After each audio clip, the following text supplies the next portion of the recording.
Police का मान्य विभाग ज़्यादा करते हैं मानव अधिकार उत्पीड़न। अनुराग चंद्रवंशी। पुलिस एवं मानव अधिकार एक दूसरे के पूरक है। मानव अधिकार का उत्पीड़न परिवार, पड़ोस, समाज, शासन, प्रशासन के द्वारा होता है। भ्रूण हत्या जघन्य अपराध है। विडंबना यह है कि इसके लिए एक महिला एक दूसरी महिला को प्रेरित करती है। इसको पूरी तरह से बंद होना चाहिए। उक्त उद्गार राष्ट्रीय मानव अधिकार एसोसिएशन के राष्ट्रीय अध्यक्ष अनुराग चंद्रवंशी ने सुमेरपुर कस्बे के शिव मैरिज लॉन में आयोजित संगोष्ठी को संबोधित करते हुए व्यक्त किए। उन्होंने कहा कि संगठन की पहल पर प्रदेश में केवल मानव अधिकार न्यायालय गठित हुए हैं। इन न्यायालयों में बगैर पुलिस के मुकदमा दर्ज किए सुनवाई किए जाने का प्रावधान है। उन्होंने कहा कि महिला उत्पीड़न विवाह के बाद अधिक होते हैं, इसलिए विवाह पूर्व काउंसलिंग की व्यवस्था होनी चाहिए।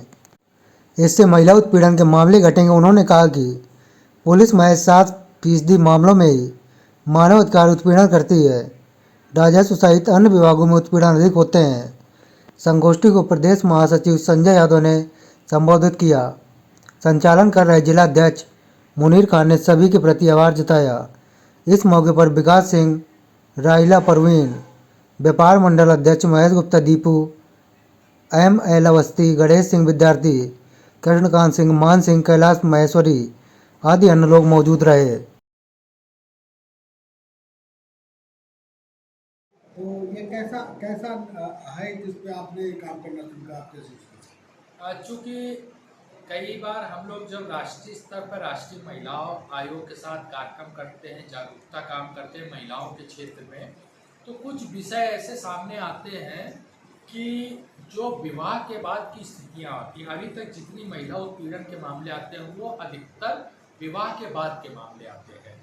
हम लोगों ने इस दिशा में सोचा कि क्यों ना विवाह से पहले कोई ऐसी योजना बने जिसमें उन दोनों जो विवाह करने वाले पति पत्नी बनने वाले हैं उनके साथ व्यक्तिगत रूप से उनके विचारों को जाना जाए, या कई बार उनके माता पिता को रूम काउंसलिंग में साथ में बुला के कि आने वाले उनके घर में चाहे वो बहू हो या उनका दामाद हो, उनके लिए उनकी क्या अपेक्षाएं हैं जिसको बाद में उनकी पूर्ति न होने पर वो विवाद का कारण बन जाती है। इसके बाद हम लोग प्रशासन में, शासन में, न्यायालय में चक्कर लगाते रहते हैं। जो एक इस समाज की सबसे सुंदर प्रथा है विवाह संस्कृति, इसको हम लोग ध्वस्त करने का काम कर जाते हैं नासमझी की वजह से। तो ये प्रक्रिया हम लोगों ने अपनाई कि इलाज करने के पहले अगर उसकी जड़ को जांचने का काम किया जाए कि ये रोग कहाँ से जन्म ले रहा है, तो हम जब तक उस पर काम नहीं करेंगे तब तक शायद हम लोग बेहतर इलाज नहीं दे पाएंगे। जैसे आप लोग देखते हो कि एक डॉक्टर होता है, वो किसी को डायग्नोज करता है कि ये जनरेट का हो, एक होता है कि उसने दवा दे दीजिए आपको तुरंत ले।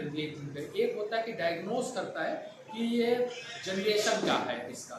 तो हम लोग मानवाधिकार के क्षेत्र में काम करने से महिला उत्पीड़न के जो सोर्स ऑफ जनरेशन है कि जहाँ पे वायलेशन का जनरेशन होता है, हम उस पॉइंट पे काम करने की पहल किया है। और इसी संबंध में एक मैच माइंड एक उसमें किया कि दोनों के विचारों को एक प्लेटफॉर्म पे लाना।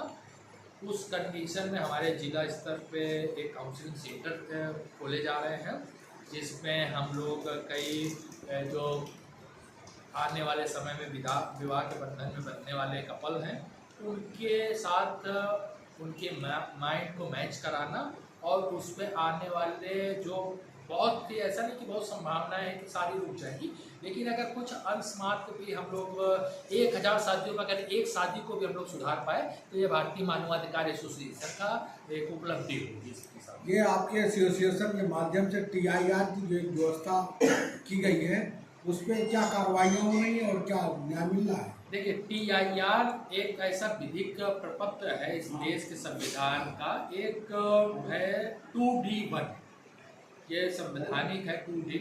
उसमें इसके तहत एक ये व्यवस्था है जो सीधे न्यायालय में दी जाती है। और TIR शब्द का है जो भारतीय मानवाधिकार का कॉपीराइट है, टॉर्चर इन्फॉर्मेशन रिव्यू। ये काम तब कर पाएगा कि जब हम TIR को दर्ज करेंगे और सीधे न्यायालय में काम करेंगे। उसके लिए हमारी जो जनपद में मानवाधिकार न्यायालय है वो जब क्रियाशील हो जाएगी तब हमारे लिए TIR सीधे वहाँ इंटरटेन होगी। ना उसमें हमको पुलिस के पास जाना है, ना जिला प्रशासन के पास जाना है। हम सीधे न्यायिक प्रणाली में जाएंगे और सीधे वहाँ पर न्याय की गुहार